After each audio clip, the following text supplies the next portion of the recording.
All righty, welcome to another episode of the Lockdown Podcast. Here we are, season 5, which it has been a journey. It has been an adventure, and I have to say it's been fun. I don't care about the amount of subscribers or the viewership. It is something absolutely fun to do with my guys. And, we do obviously appreciate the ones that have subscribed, the ones that view, the ones that like, the ones that comment, because every so often I do actually read the comments. So, but welcome to season 5, my guys. So, Thanks. So it has been a ride, and we had Royal Rumble this past Saturday, and so we had a lot leading up on Raw and SmackDown leading into the Royal Rumble, and so let's just kind of break it down. So Raw kicked off with CM Punk and AJ Styles having dialogue, I guess you'll say, and which ends up leading us to, just like every freaking show goes, is where the first people out there end up having a match later. So this is literally the same old thing. So obviously we get that match later on in the night. And so our actual first match of the night was Stephanie Vaquer, Rhea Ripley at Io Sky versus the Judgment Day, Raquel Rodriguez, Roxanne Perez, and Liv Morgan. And I have to say, at least this match was straight up. Like, I preach very much so about having just straight up matches with not too much tomfoolery, other than the people that are actually in the match.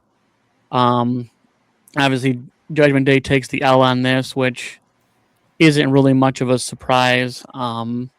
They're definitely very high right now on Rhea Ripley, Io Sky, and honestly, the women's tag team division in general. It's honestly been fun to watch now, just because really the women's secondary titles and the women's championships are not doing diddly. And so it's nice to see that at least they're doing something with the women's division, and the tag team division has been on fire. I love the teams we have, on both brands, and so I think you just strike where the iron's hot. And right now, women's tag team wrestling is what it is. And, so I'm glad that we're getting to at least see something and something pushed. So now, so the week prior, obviously, we had the whole debacle with Braun Breaker and Adam Pearce. And what did you guys think about Adam Pearce's apology to Braun Breaker and the Vision? Because it seemed very like cliche of how he did it. I think it was more like he is pretty much saying, fuck you, I don't give a shit. Here's the shitty ass apology. Kiss my ass, whatever. You're gonna do what I say. Pretty much kind of a style. Yeah. I mean, strong language, yes. Accurate, yes. I'm always straight with. I am always going to keep it with straight. This is not no PG broadcast. I'm sorry. Sorry for all your virgin ears out there. No, not my ears. Yeah, no, but yeah. I thought he was just doing what he was being told to do. Mm-hmm. I think it's hard to tell, in some of these situations when, these characters and these performers to like tote the line between real and just scripted stuff. And I think Adam Pearce does have actual disdain for Braun Breaker, or he's literally deserves an Emmy, because when that spat 2 weeks ago, when he was he's sitting there screaming at him and he's spitting his drool and come out of his mouth. I mean, so intense, it's either general disdain or, man, he deserves an award. Give him a Slammy for the best confrontation of 2025, because there was a lot of them. I wish someone would have a highlight reel of all the Adam Pearce and Braun Breaker spats throughout the year. Yeah. So we get Austin Theory versus Rey Mysterio, and I'm not sure what kind of build there was to this match, but I mean it was just rough from the get go. We had other people try to come out and help Rey Mysterio. I think it was Dragon Lee, and I believe someone else, and it really was all for nothing just because the Vision has the numbers. And that's pretty much, there's always a stable at some point in time in WWE that does this. For the longest time it was all about the Bloodline. Mhm. And then it went to being the Judgment Day. And then now it's the Vision. I mean, it's very recycled, but I mean, it's still good TV, good entertainment, but I really hope that like Austin Theory is just playing possum with this group right now. Same here. And he's secretly, basically being Seth Rollins' like inside guy. Whenever The more you say that, the more the weeks go on. I'm liking that theory. I'm liking that, I'm liking that. So yeah, and it's like till Seth Rollins comes back, I feel like, this is what it's going to be. And I think until he returns, hopefully sooner rather than later, and we get some kind of conclusion, of what's actually truly going on. But, wait and see. That is the name of the game. Is a WWE fan is wait, just wait, see what happens. So we had a triple threat tag team match for the number one contenders for the Raw Tag Championships. And, the long shot has always been Otis and Tozawa, just because Tozawa is a slightly taller Rey Mysterio. And so, he's viewed because of the people that he's around as, a smaller wrestler, obviously, and not as strong and, different attributes. But like, if you put him in a cruiserweight division, he's top tier, yeah. And so, I'm kind of mad they kind of have done away with the cruiserweight type division thing, when they did the 205 live, to give some more shine for the, the smaller wrestlers, as opposed to throwing them to the wolves, and saying, here, figure it out. But so there was the New Day versus American Made and Los Americanos and Alpha Academy. Sorry, Fatal 4-Way. My bad. And Alpha Academy does get the win. So now we just play the waiting game to when they actually give them a title shot. Just because we're still without, because I think it's because Jimmy and Jay, that's on Raw, isn't it? Yeah, Jimmy and Jay. Yeah, so we're still waiting on Jimmy, obviously, just because he's, they say away for personal reasons or whatever else, which is basically like, yeah, I mean, but it was a weird time to give him the championships, and then she's due. yeah. So, but it's say she should be due soon. Yeah, for a little oos.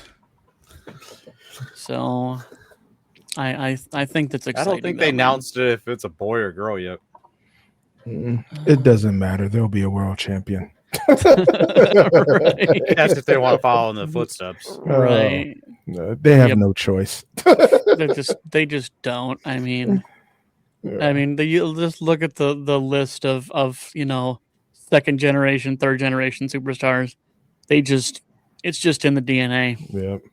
And Rikishi's got like 4 or 5 more kids that are waiting to get Oh my signed. gosh. God, who needs bloodline? It's just Rikishi's Oh. nuts. I think they all need Oh. birth control. That's the problem. You know what, man? No, I think he just needs to start wearing a condom. You know what? He wears condoms like he wears pants. So someone's getting a stink face. Yep. But anyways, so we did get to the main event, which was CM Punk versus AJ Styles for the championship, and obviously, because of the stuff with Finn Balor, obviously he interferes in the match. In ex facto, we have, basically a no contest match, which sucks.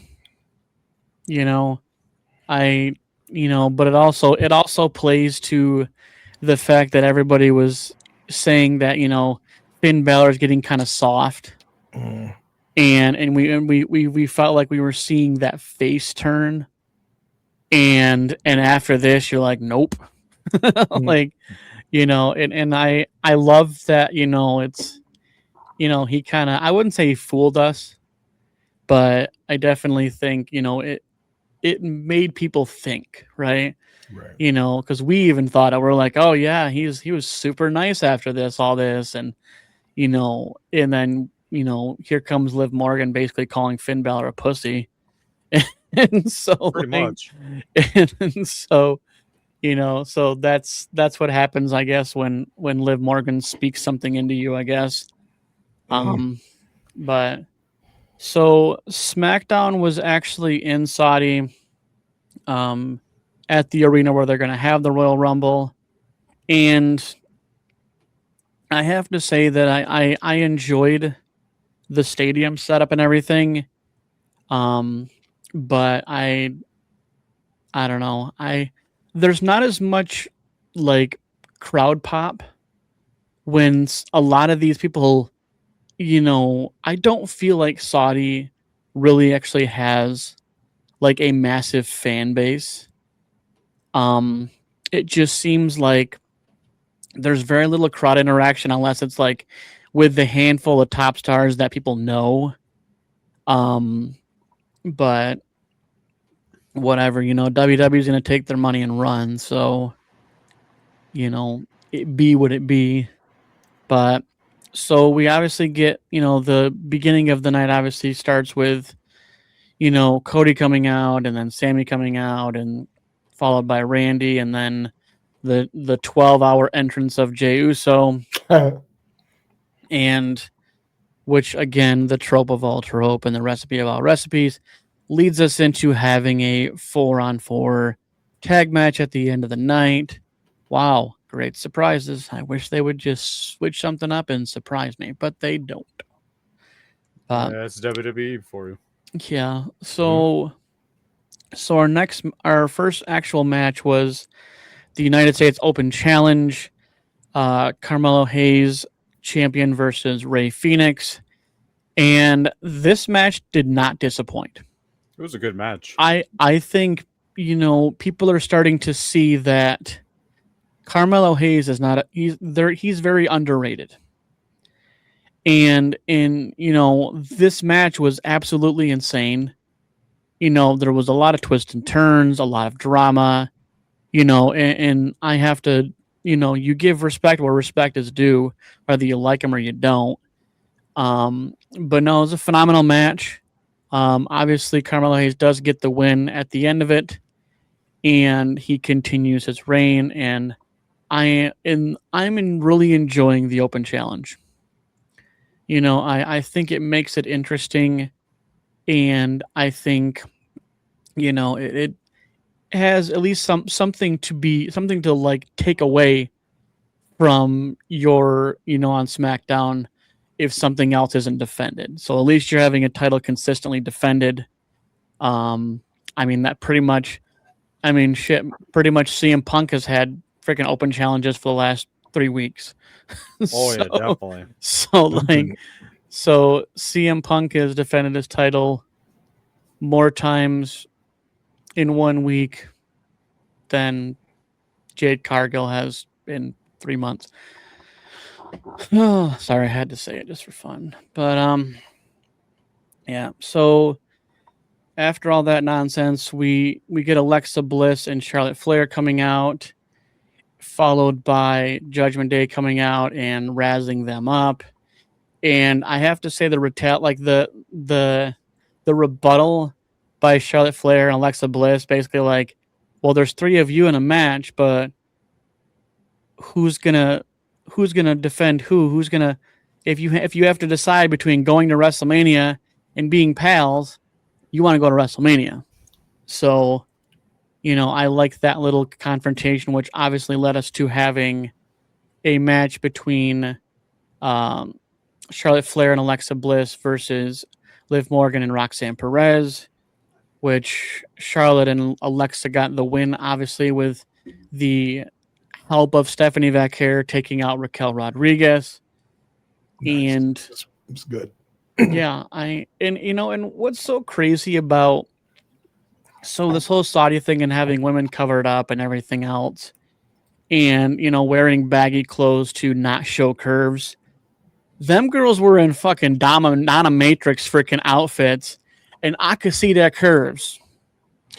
It's not about the curves. It's about just women being exposed. It's it's just law over there. I really do. Yeah, I really do like the outfits that the women are given. It really gives you. It Power really Ranger does. Vibes. Yeah, Power Ranger vibes, comic book vibes, and I like that, especially from a product that's designed to be dramatic. You know what I'm saying? Yeah. And why not? I mean, it just the women's attire looked so much more interesting than always seeing with what the men's side wears. Outside of the luchadors, I just found it to be much more interesting. So yeah, and well done. Done.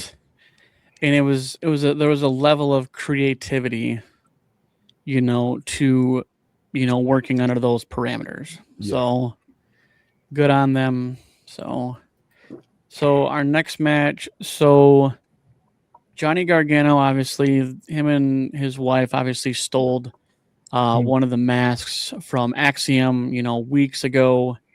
And so we finally got a match between Axiom and Johnny Gargano to basically winner gets his mask back. And so Axiom does end up getting the W on this. So he does get his mask back. But there was a kind of a crazy spot in towards the end of the match where Johnny removed his mask, but he took his old mask back on and put that on really quick. I thought that was, a sneaky way to unmask without having too much exposure, unless you were basically in that corner of the ring. So I thought it was an exciting spot to kind of let that happen, but let it be fixed quick. Yeah. So, yeah, I mean, it was a good match. It's crazy how fast we drifted away from DIY to just now Johnny and Candice LeRae. And I mean, well, I guess we'll just talk about it quick, but so we've seen Tommaso Ciampa obviously go over to AEW, and it felt like it was quick. I thought they had it was like a 90-day non-compete.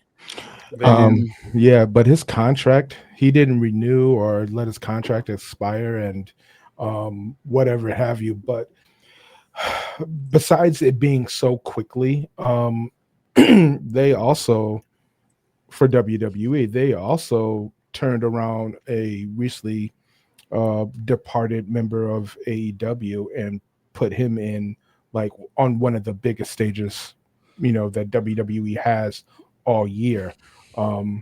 Granted, with an unnecessary name change. Yeah. But and there's reasonings behind it.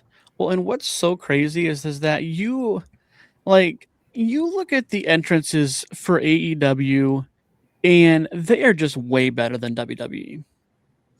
Like you had Tommaso Ciampa bring back the Psycho Killer Well, I'm Mhm. so happy. thing, and I mean that entrance music, the graphics, the video pack, like it was awesome.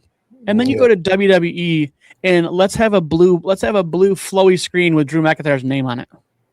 Like I really wish they would get their heads out of their asses and bring back, the more interactive entrances, Yeah, like on where the they had their Trons. like they had their entrance videos where they show them doing moves and all that stuff. That's what AEW does. They don't just show their names. They have like video packages while Mhm. Yeah, their entrance. and it's in a lot of times too is because they'll play music and some people don't even know who it is.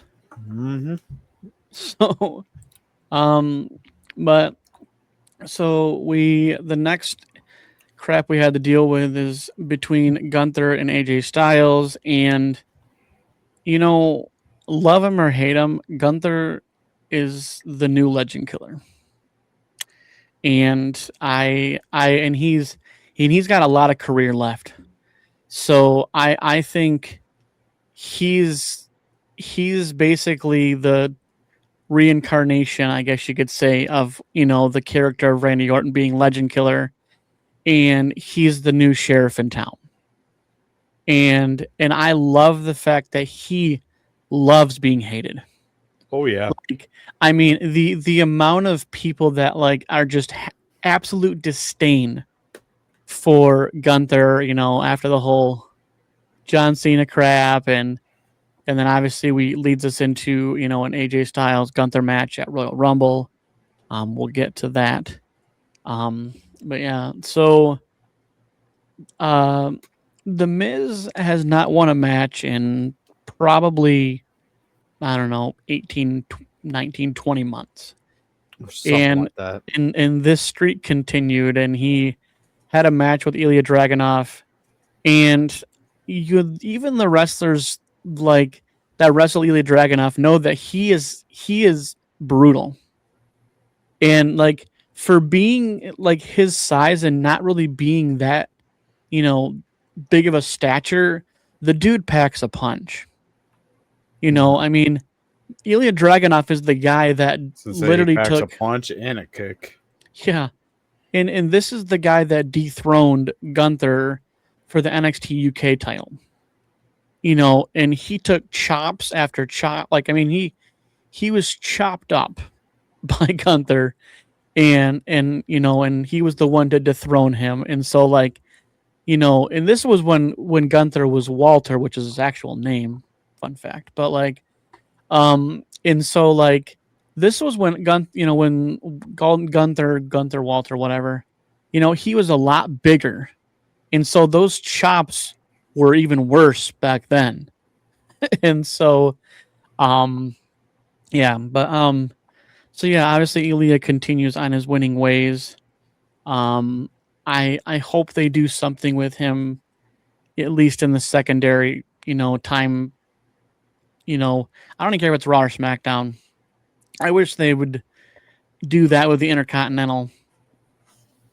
Do an open challenge, keep it interesting. Yep. Who is the Intercontinental Champion? Is it bad that I can't even figure out who that is? Oh crap! Who is it? Well, for the Raw? men's. The for the men's, Yeah. Dominic Mysterio. Yeah, because he hasn't been on TV. He's out hurt. Dominic not here. Yeah. So I did see a video package of him. It was like kind of like black and white style. And it showed in there, if you slow it down a little bit Mhm. in the video, Oh yeah, around his waist, it said the AEW champion. well because they did ChatGPT for the freaking image, and they fucked it up. whoever did that got fired. Oh, 100%. Oh, whoever made that 100%. image and whoever edited that video and the person who published that video, they all don't have a job. Oh yeah, definitely, 100%. Just Oh, yeah, I mean, goodness. like what a like, you know, I Mm. like religiously like I'm so OCD when it comes to like how this podcast runs and how the graphics and everything work and like you know in every aspect of it, and I won't like finalize it till it's finalized. And so like and I've had times where I have to literally fix it like a dozen times because I do different add things and do different things, and I'm like, I don't know if that's gonna work, and like and so like for them to do that, like that is the ultimate like what the fuck. There was Yeah. so many different things I was reading, and people were talking about that Dominic Mysterio took on MJF, beat him for the AEW championship at a kind of like a house show type of style in Mexico. And then MJF ended up beating him back and getting the title back.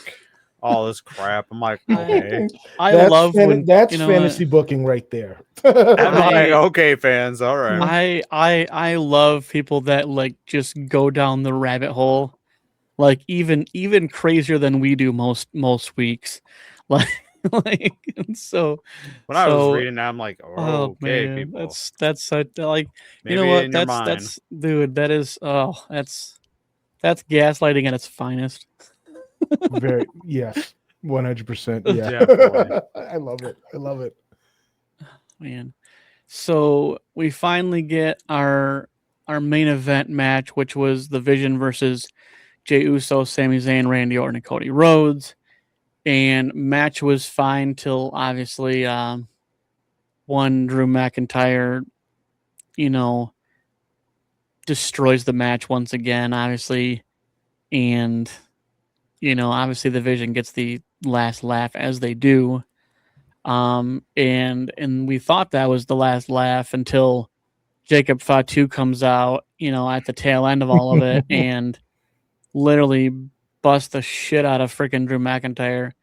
And the like the skill of these people like around the ring and the cameras and all the stuff they like the angles and like where they freeze frame and everything else.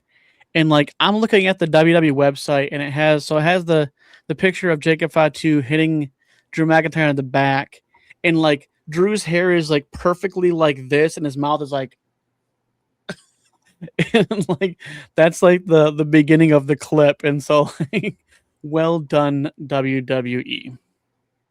So let's get to the bread and butter of last week, and that was the Royal Rumble. And I the Royal Rumble was okay. Mhm. I thought it could have been better with who they brought back.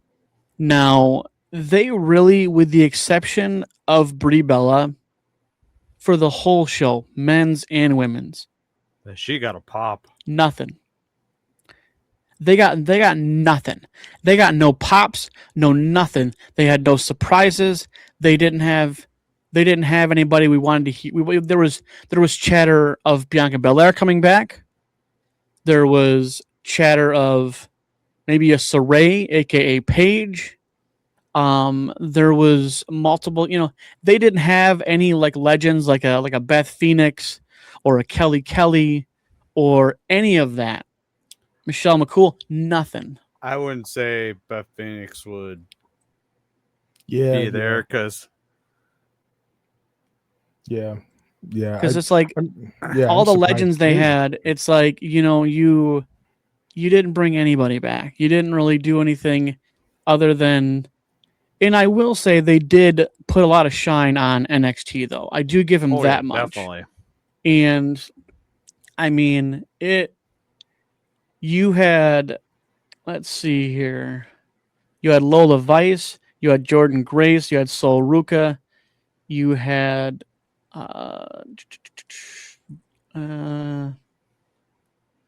you had JC Jane, you had Kalani Jordan, and then you obviously seeing the return of Tiffany Stratton, which obviously was. I thought we were all in the group chat like 30 is going to be Bianca, and then we just get the return. We just got people from returning from injury. That's it. Which is good because you don't want to see that this person like is, just stagnant. You know what I'm saying? Or I mean, just like I would not rather being see used. I would rather see them like like Tiffany come back after like the Monday after or the Friday after the Royal Rumble, and have done something of that angle, because then you would get a proper pop for these people returning, because you Yeah. weren't getting pops in Saudi. You got a very, very like they. I always love how they sell it. Like, oh, it's sold out. No, it wasn't sold out. There was multiple people on, from TikTok, Instagram, YouTube, or whatever that were all. It wasn't packed out, and it's crazy to me that WWE is more concerned about the money they're going to get from Saudi to do the show there versus giving the actual fans their time to see to see literally the first big PLE leading into WrestleMania. Listen, say these like Royal Rumble, if it was in the United States still, it would have been sold out 100%. Yeah. Mm-hmm. And I just think like nobody wants to fly all the way over to that country where hotels and shit there are fucking expensive, plus the flight there is expensive. Nobody wants to pay that. No, I just thought it was just absolutely ridiculous. And plus their merch store, seeing the way they had there, looks stupid. Yeah. Yeah. I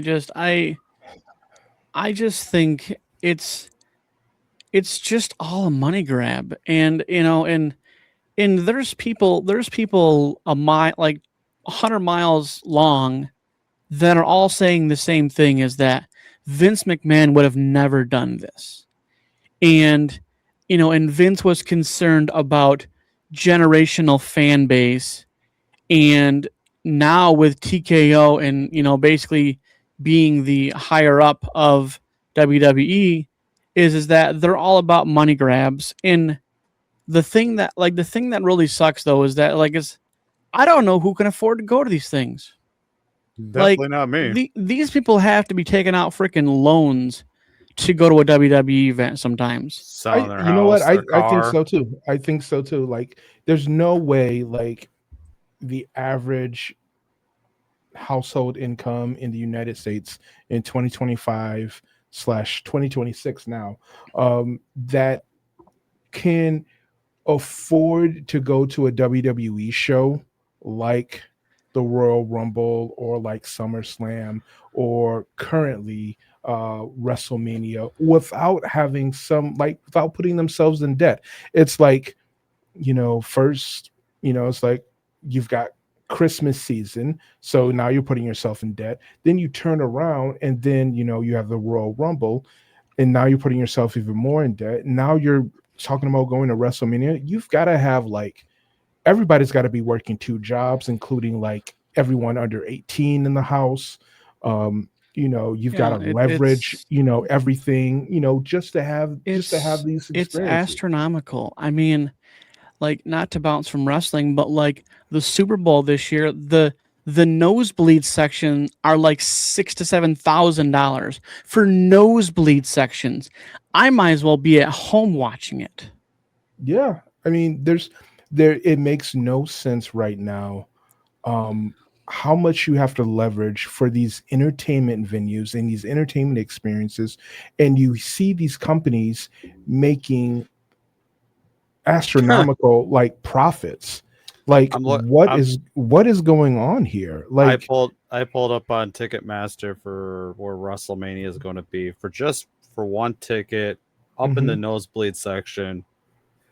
I clicked on in row 9, section 334 for just one fucking ticket, $318.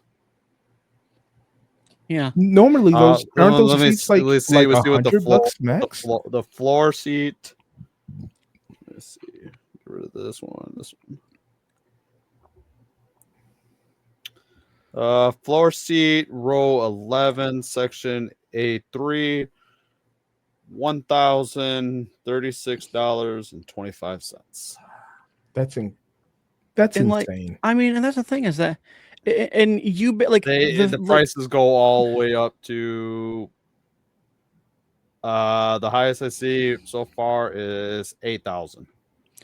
like, All right. So is that for like both nights at WrestleMania, or is that just No, that's just night? one night. Get out of here with that bullshit. Sorry? I my language, but that is absolutely outrageous. it's and like, and it sucks. It does. And if it wasn't for like this this season that the Saudi Arabian government does for its people, you know, where they have these special events and venues and stuff like that. And I don't know what kind of like benefits that the citizens have over there to go to these things. Like if they get like a discount because or whatever have you, or it's just like, you know, hey, you know, it's free for you guys to show up and, you know, just as long as you're a citizen. I would say that because like the green shirt guy was there, but he was on the side where the camera is facing his back. He wasn't in his normal spot, center of the by the entrance, the ring. He was more towards the timekeeper setting. Yeah, I mean, it's yeah, all by himself. Yeah, I don't blame him. I mean, but at the same time, it's just like, how do people get to enjoy this? You know, when they know, like, yeah, when they know that, you know, it's it's not like, the food.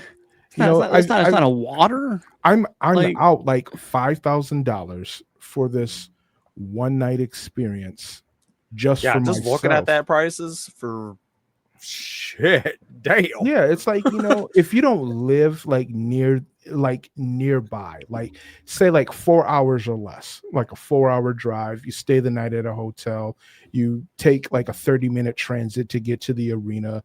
If you haven't planned that trip, I mean, it's going to be expensive. Even if it wasn't expensive like that under freaking Vince McMahon. Yeah, no, I mean, well, and the crazy thing is that I'm just ballparking, but like for Liberty to drive down there in gas, to get a hotel, to go to both nights of WrestleMania, and also go to SmackDown Hall of Fame and NXT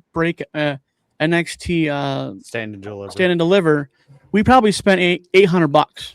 The whole thing, $800 for all of that for 2 nights of WrestleMania. Yeah, we were in the nosebleeds. Whatever. They have a big TV, right? But like, you know, and then you know, we had like lower bowl seats for the NXT, and then we had like way upper bowl for SmackDown or whatever. But we also got to see the Hall of Fame, and you know, and I'm like, for $800, all of it, like, you know, I just, how do you know? The thing is, and like, the crazy thing to me is that people pay it. Like if all of a sudden the world went belly up, would it not be crazy if just WWE flat out had just no one bought tickets?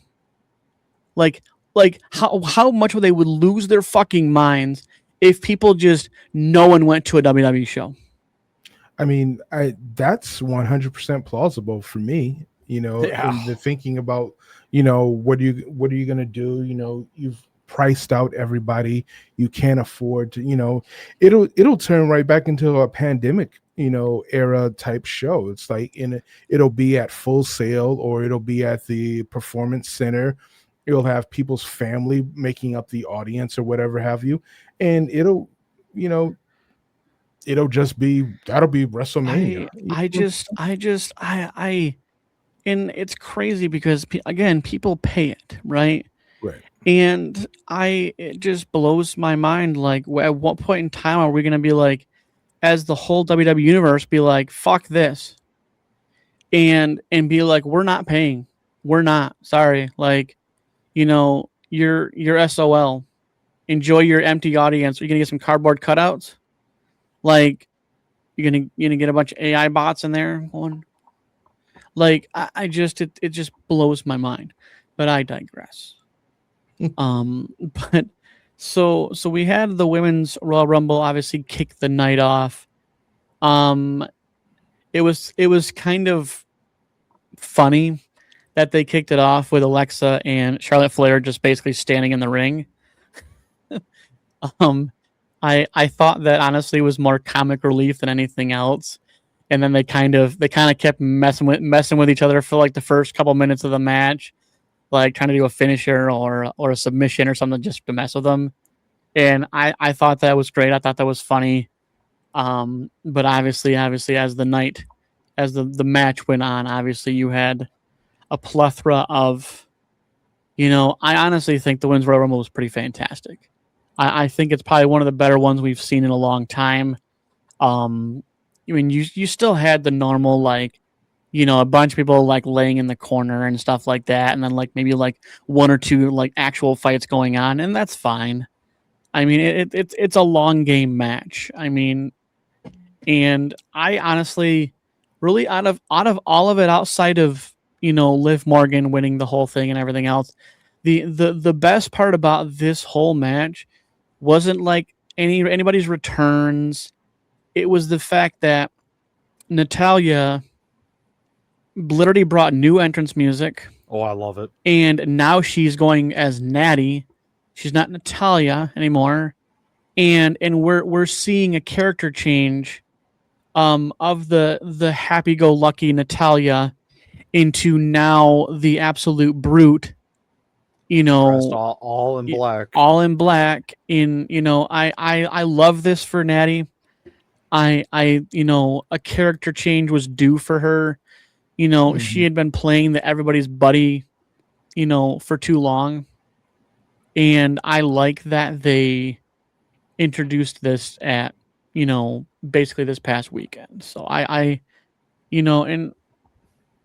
and honestly, like the match, it had a lot of good spots. And yeah, I mean, and honestly, like Last Legend had the most eliminations. And she had 5. Definitely. and Well and yeah, I mean, and it, and she lasted, just almost 39 minutes, which I think again is a great showing, and this is the very beginning of Lash Legends. So like, this is the beginning for her. Yeah. And I think that, we have a lot of talented women on the roster, but we don't really have too many of the larger than life kind of characters in the women's division, because all we really have is, you have Lash Legend, you have Nia Jax, you have a Charlotte Flair, and really, you have a Rhea Ripley, and, in a smothering of, a handful of others, but like, there's a lot of just smaller women's wrestlers, and it's kind of fun to let these girls be dominant, and yeah, I thought this was a great match. I'm not mad about Liv Morgan winning. It was pretty much a shoo-in just because how they laid out the story of her, being the runner-up 2 years in a row, being runner-up twice at Elimination Chamber. And so, this was only a matter of time until she obviously finally got the win. Right. Obviously, she had won the Crown Jewel Championship last year as well. So, this was basically on the horizon for her from the gate. I mean, it was nice to see Brie Bella and the pop that she got. I thought that was exciting. Definitely unexpected. I didn't hear any kind of rumors about any of that. Yeah, which is great. We all want, They said they had a lot of interviews with her before and asked if she'll ever want to step back in the ring, and she said, to be honest with you, yes, I miss it, but no. Yeah. You will never so, see me back in the ring. Yeah. So, yeah. I mean, and so like, I mean, there was, I mean, honestly, like I felt like this year was less about the surprises and more about the rise of the NXT superstars. Well deserved.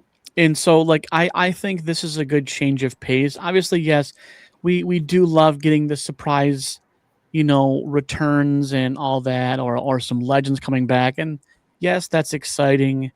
But also this, we got to see, I mean, and really even some of the NXT stars that have barely been on the main roster, got a lot of shine. So I mean, we've seen a lot of NXT, and Mm-hmm. I think that's good for business, because that gives everyone a little bit of face time with these wrestlers if you don't watch NXT. And so I thought, I was hoping to kind see a little bit of TNA too. That would have been a little Yeah, nice. I How that would have been WWE has been really good. how WWE partner up with them. yeah, I mean, I think There they're were a still couple. kind of in the They could have really like surprised everyone with a couple of good TNA people. Mike Santana, Frankie Kazarian. Who else? Who else? I I think they could no have had Moose. no. Oh yeah. Yeah, Moose. Oh, definitely Moose. I'm surprised. I'm sorry, Moose. I know you're watching every week. I'm sorry, bro. I totally like blinked out on your name, dude. I'm sorry. No, he You know, didn't. much love to you, Moose. Yeah, I mean, Yeah, and I think I think they're still kind of containing that brand to really be associated more with NXT than the main roster. And I think there's still stuff in the works. In regards to kind of the crossover with TNA. So, but not mad about, a lot of newer stars getting some shine. So now the second match, I'm sure we're all pretty much pissed about, but, and so we had the Gunther versus AJ Styles match, where basically if AJ lost, he would have to retire from WWE, and that's in the wording. um, and yeah, I mean, it was a good match. I mean, I chalk it up for AJ Styles taking like 50 chops. I still I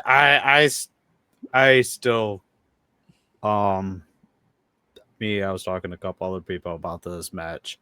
I still think I think there's still a story with this. I still think how he didn't put his gloves down in the middle of the ring, like he took them off and then put them right back on.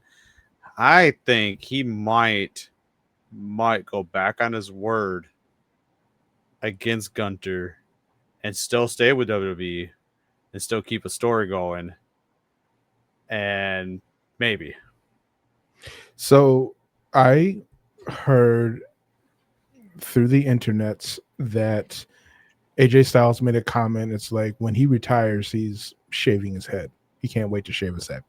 If we see any upcoming pictures of like a Please don't shave his head. No.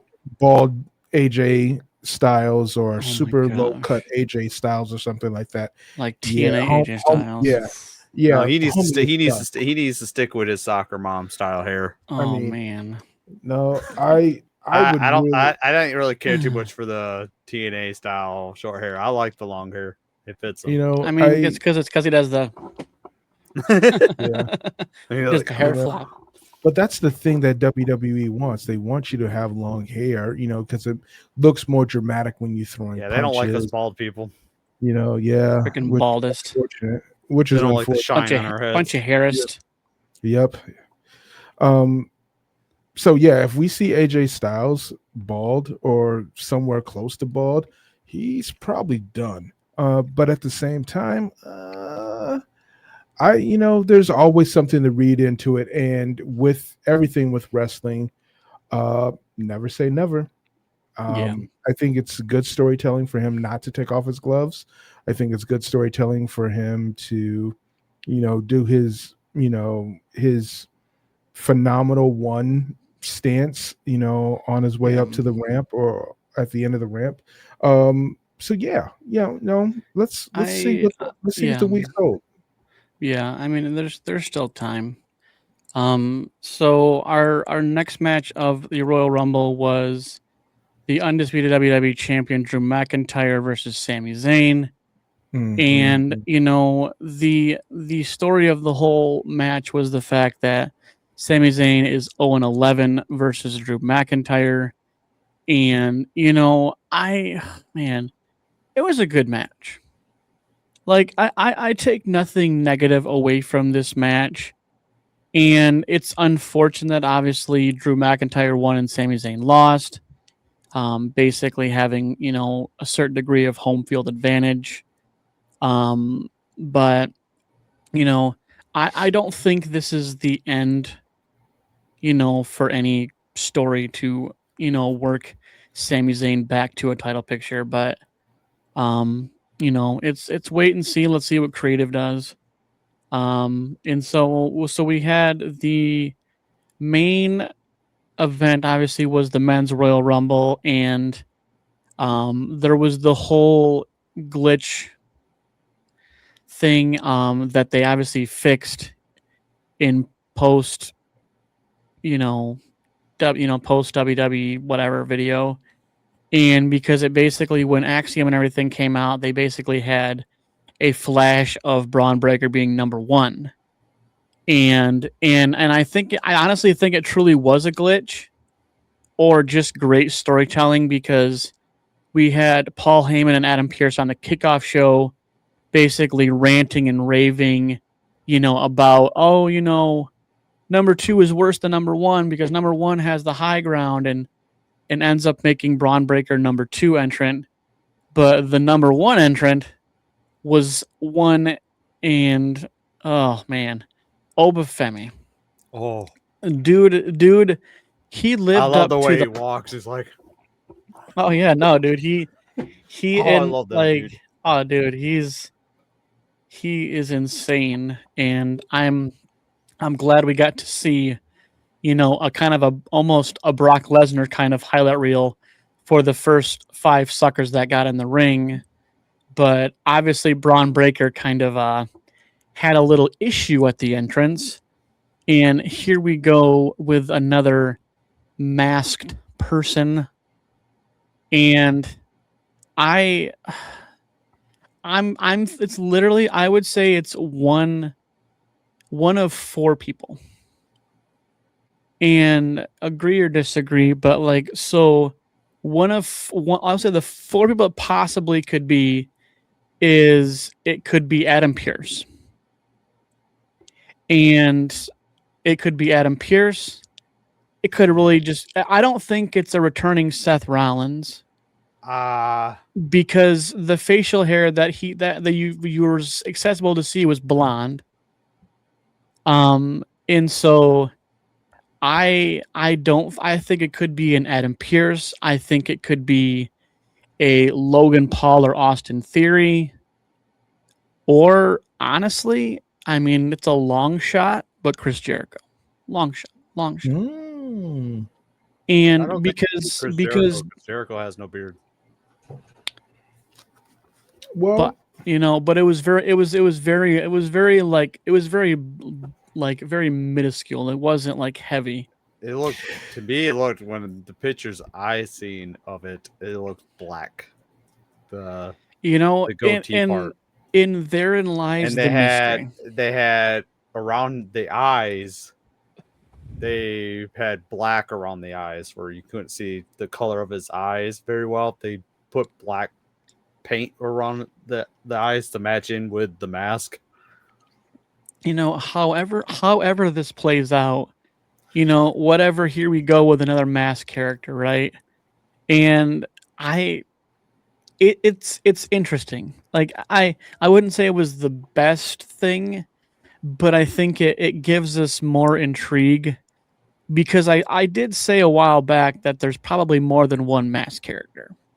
Oh yeah. And so this, this at least brings some kind of intrigue, mm-hmm. Because I mean, we don't know who it is. Like, I mean, you can pontificate all you want, but like unless that mask gets taken off, we're not really gonna know.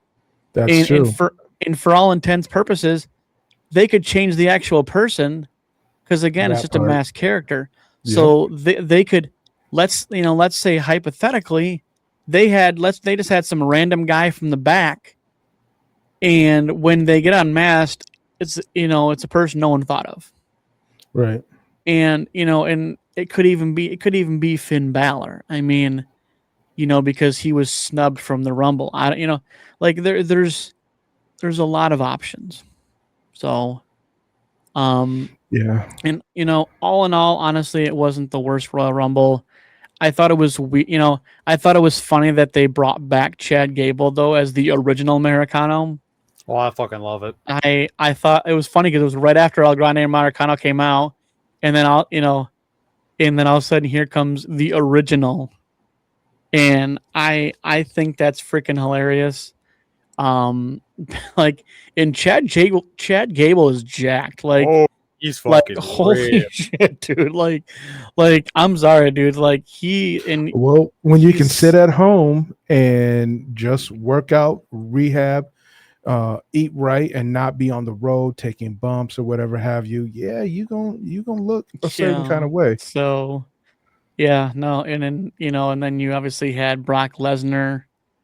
Oh, he Which has a new shirt out, original Grande Americano. and they have their his mask.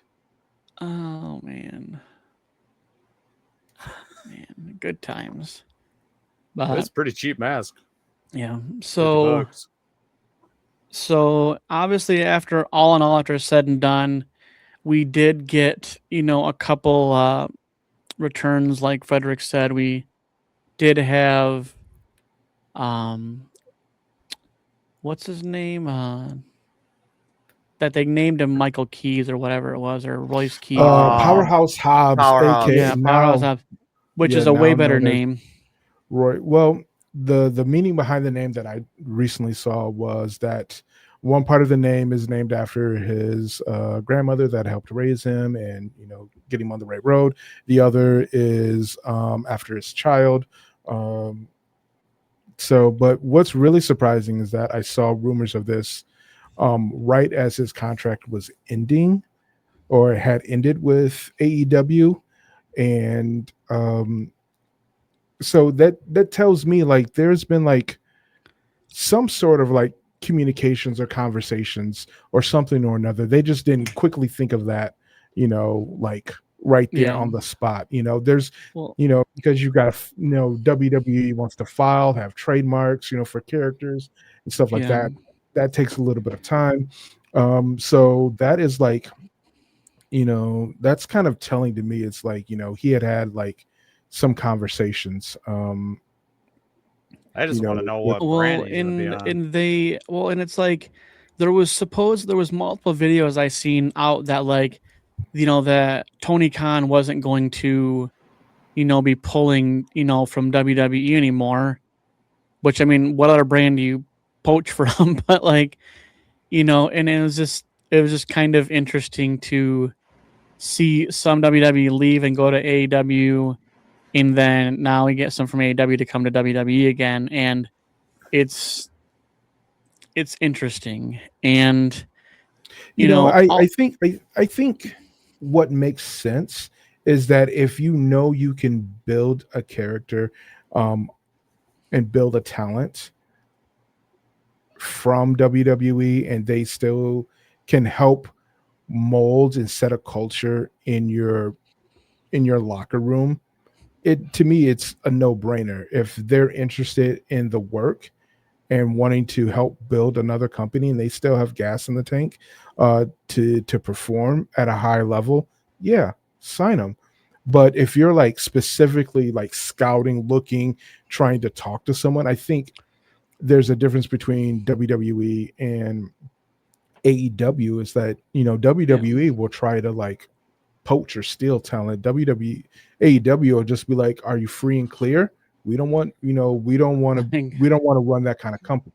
Yeah. So, and I think a lot of performers that leave AEW leave on a good terms. There's been a handful that have not. Yeah. So, and I think when people are done with WWE, they look at, excuse me, they look at what, how they can still give to the business and what creative outlets are there and how much money they're going to make, Yeah. So if there's, if they can still put butts in the seats and still be a draw and stuff like that, And yeah. I think a lot of the superstars before they leave, before they even try to contact any of these big names, they look at other like indie places, see how much they will offer them. And then if they don't offer them much, then they'll contact some of these big companies and see, hey, how much would you offer? Yeah. Or their And or it, their agents contact them and see how much they would offer. yeah, and so I mean it's the business, man. But They just want to do what's best for their families. yeah, and Yeah. so the Royal Rumble obviously all entail obviously Roman Reigns won. And I think I called my shot. It was kind of weird. Mhm. Literally Saturday morning I got up, put on my black hoodie and put on my and I I had thought my that was RKO. crazy. So I want to introduce a new segment. And basically, are you in or are you out? And I have a couple things to talk about, and I want to pick your brain. And if you are, are you all about it or are you like, eh? So the story of Liv and Raquel right now is that so we have obviously Raquel has been having her own beef stuff with Stephanie Vaquer and basically telling Liv, sorry, you can go do something else kind of deal. And there's a little bit of tension underneath that. And then obviously we're in the Royal Rumble and, we're getting down in the numbers and Liv ends up eliminating Raquel Rodriguez. And so like are you like do you honestly think that we're going to get Liv versus Raquel at WrestleMania in some way, shape, or form? Like I said before we started this broadcast, before Frederick popped up, I think no, because I think Raquel will go to Elimination Chamber in the women's Elimination Chamber match, win that, and toss her name in with Liv Morgan against Stephanie Raquel, and make it a triple threat match for the women's world championship at WrestleMania. That's what I think. And that's where they're going to figure out where their friendship and where Judgment Day stands. Mm. That's just me personally what I think. I mean, we don't and I don't think we know who. There hasn't been any chatter, or maybe we'll see it this week, about the Elimination Chamber qualifying matches. Yeah, so I don't think it'll be I don't think it'll honestly be a triple threat. I think I'm just spitballing, but I think we're gonna get Stephanie Vaquer versus Raquel Rodriguez either on a SmackDown or Raw, whatever show they're freaking on. And Raquel wins. Yeah, I And can see Raquel winning. I do. If Stephanie is not legitimately like dealing with a long-term injury and she's good to go, or she's kind of worked through it, yeah, I could see her dropping to Raquel on Raw, and then Raquel and Liv doing the thing, and maybe Raquel gets kicked out of Judgment Day. She doesn't need it. She don't need that. Yeah, I don't know how. I don't know about Liv being a world champion again. Just like I'm okay with Rhea not being a world champion. I don't know if I need to see Liv be a world champion. I'm kind of on the fence about Liv being in the World Championship picture. Yeah. Uh, I and mean, that's where I'll leave it. she's getting a shot, and I really think that the best possible story would be to Raquel to win and Liv choose her. And because now you have, so Raquel is still going after Stephanie Vaquer for that championship, and now Liv has a free ticket to a championship match at WrestleMania.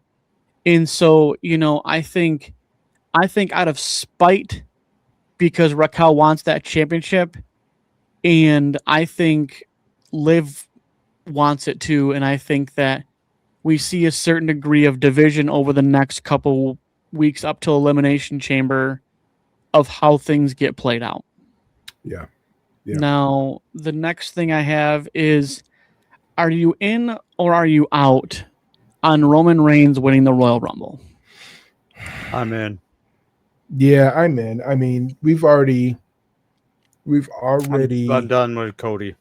Yeah, I don't know where Cody fits in. And to be honest with you, if we're not going to get black-haired elite Cody, I could care less. I mean, that would be interesting because then it would put Roman back in the picture as being a babyface.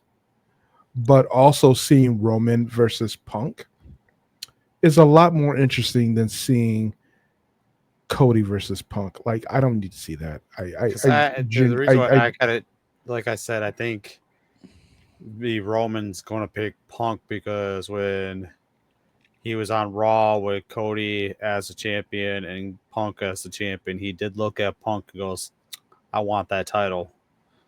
And he's never held that title. Yeah, because it's a brand new title and he's been on SmackDown. So he's never held the when they had the big gold, he's never held it. So also too, I don't think Roman Reigns needs a championship to make him, to elevate him. Maybe if Roman was going to come back for a long stretch, week after week, telling a story, then yeah, put the championship on him because it legitimizes his role on TV. But if Roman's going to continue to do his part-time stuff for whatever reason, whether it's health, whether it's family, whether it's just outside commitments, whatever, and he's going to be a part-time role, no, he doesn't need to be a champion. Put him in the championship season, and then he doesn't need it. I mean, he legitimately doesn't need it. So could we see Cody once again being a world champion?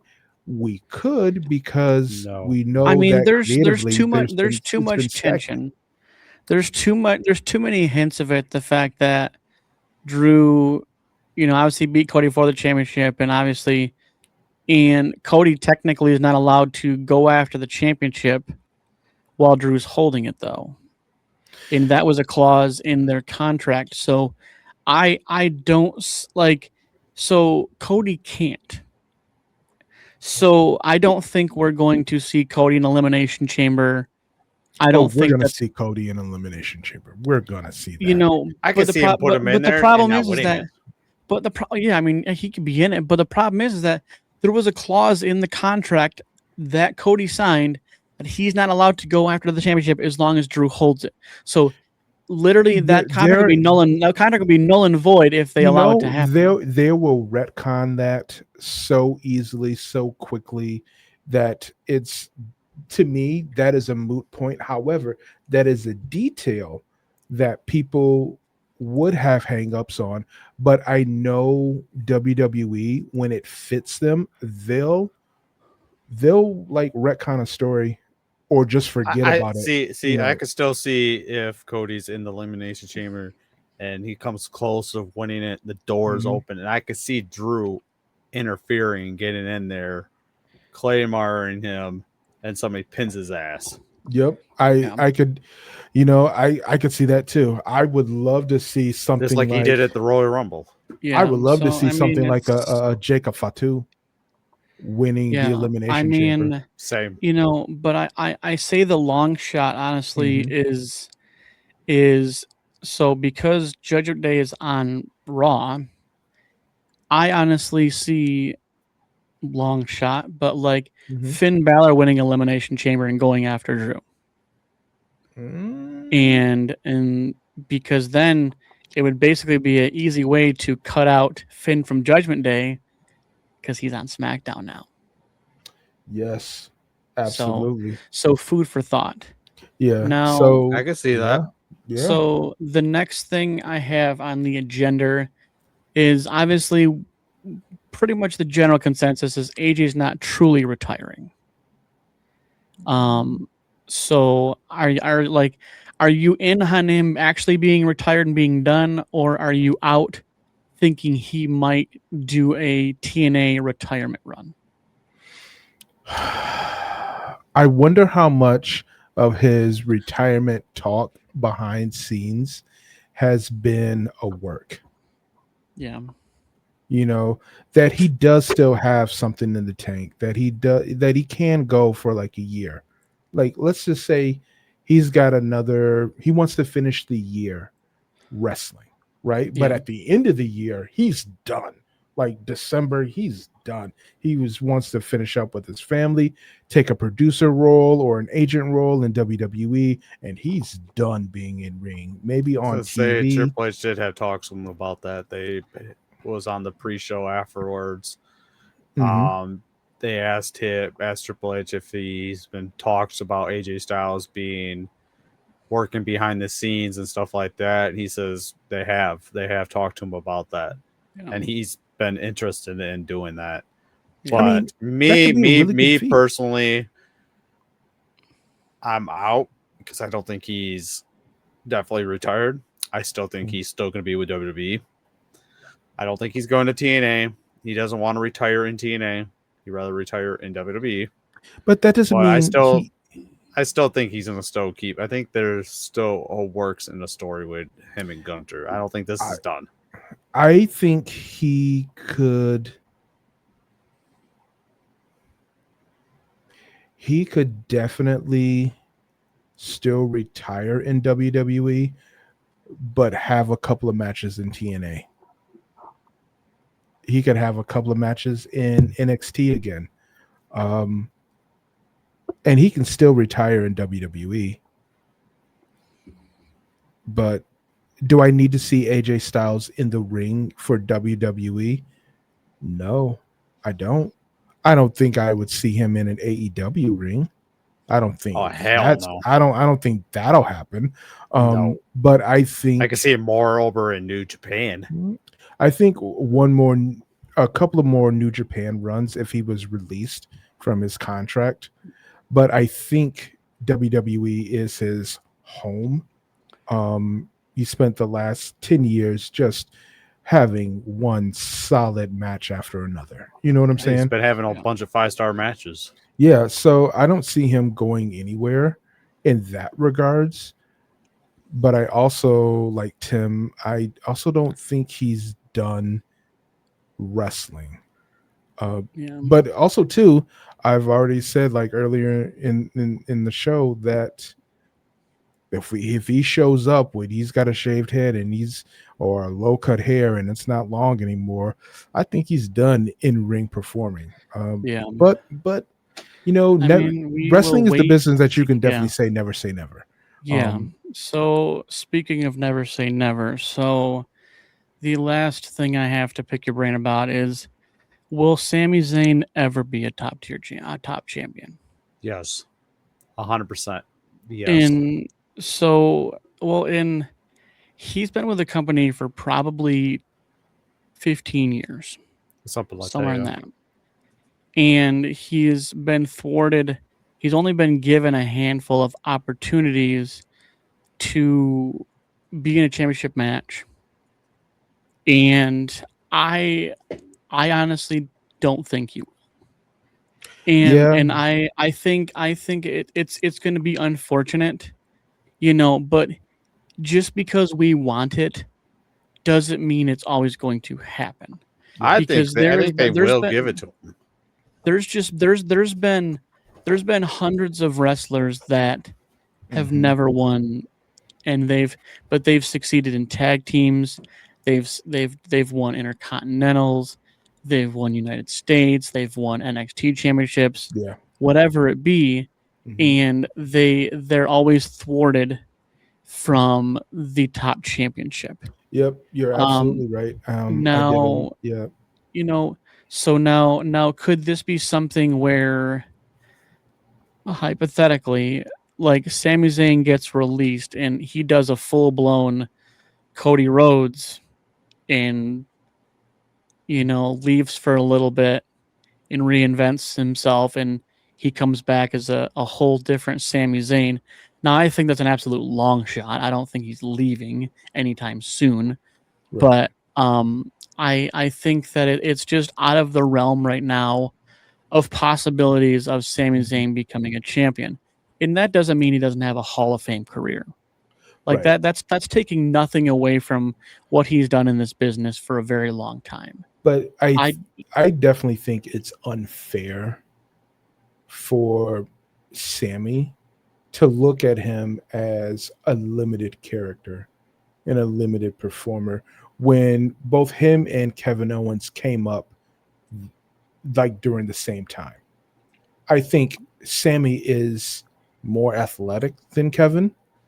I think Sammy tells a better story, but yet something about Sammy they look at and they don't see face of the company. But with Kevin Owens, yeah, they see face of the company, and I don't think that is fair. I think both Sammy and Kevin should have had. I think Sammy should have had as many runs as a champion, a singles champion, as Kevin Owens, as a world Agree. champion. yeah. But that doesn't diminish, in my opinion, and in my point of view, that Sami Zayn is not worthy of being a world champion. It only amplifies it because, he's just I think he's just a step ahead of Kevin Owens. Yeah. I mean, only Kevin's only won. I mean, he only won the Red Universal one for like a hot second. So it wasn't like, he had some crazy run. And You know, and I think it comes down to like when, the older generation of wrestlers start falling off, mhm. they're going to be reliant on the veterans at that juncture. And I and like I said, I it doesn't diminish anything of his career, and I just think it's unfortunate, like you said, is that like they're just not booking him as such. Right. And it really sucks because you could see that Cinderella story with Sami Zayn. I could visualize it no different than when Cody came back and won his. Obviously, Cody won it for his dad, not really necessarily for himself. But like, Sammy's he's been viewed as the underdog his whole career, even though he's a phenomenal performer. Mm-hmm. I mean, I don't get it why they always book him as that. I mean, it's like, oh, you can't do this and you can't do that, and he sure as hell can. Like, I mean, I've watched him beat pretty much anybody, and so like, it's just, the championship thing is, I feel he's going to thwart him for a while, unfortunately. See, if they do end up giving him the title, putting the strap on him, but I can see him not even having it for probably maybe a week or 2 weeks, and they'd take it. They would definitely do a Kofi Kingston style run. Like, it would be really a lot. It would be really celebratory. It would be a lot of fanfare. He would have a handful then of lose matches. it to Brock Lesnar like Kofi did, and then lose it to Brock Lesnar under 15 seconds. Yeah. Which Sammy Mania. Yeah, Mania. it would be Sammy Mania, and I think it would be well deserved for someone. Oh yeah, I agree. Yeah. Well, I can't wait to see what tomorrow and Friday bring. And hopefully we definitely get some more details about, obviously, the aftermath of The the Rumble. Royal Rumble, Mhm. and so they just released the time frame for Backlash as well after WrestleMania, That was like May So- 9th. May 9th. something like that, yeah. And so I think that we're going to see a lot of crazy things here in the next like 3 months.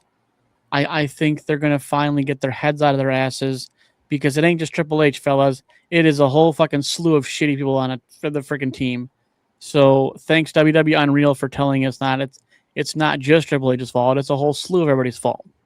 I still think it comes from the top down, and the top being people that we don't see on a weekly basis. Yeah, it's You know what? You know what? I honestly, You say you still got The Rock up there in the top. you know, no. I think it's Nick Khan. Yeah, I think it's Nick Khan. I just think it's a slew of problems. But I hope again in these next 3 months of all these, going into the Elimination Chamber at the end of this month into Me personally, all WrestleMania, I can so. say is WWE, stop doing these unreal shit, because you're ruining the magic for these new wrestling fans. Yeah, because you're just telling us everything that happens. You're Like, telling us how the shit's gonna go. yeah, no, I don't like that. That's too much behind the curtain information, especially for new fans. But whatever, they're gonna do what they do. But Yeah, they just gotta make that money. yeah, well, we will put a pin in this as we do. And again, thank you for everybody that has been on the journey with us. Dealing And with our ugly asses every week yeah, facts. and seeing the shine off the top of my ugly? head some days. And you see my beard get more gray each week. Yeah, Tim looks like he's the oldest one of the group. Yeah, I'm like Father Time over here. You make Fred look like young. Yeah, Oh, I yeah. make him look like he's in his 20s still. I miss my 20s. Oh, I don't miss mine. Oh, all right. Well, this is the Lockdown Podcast. Peace.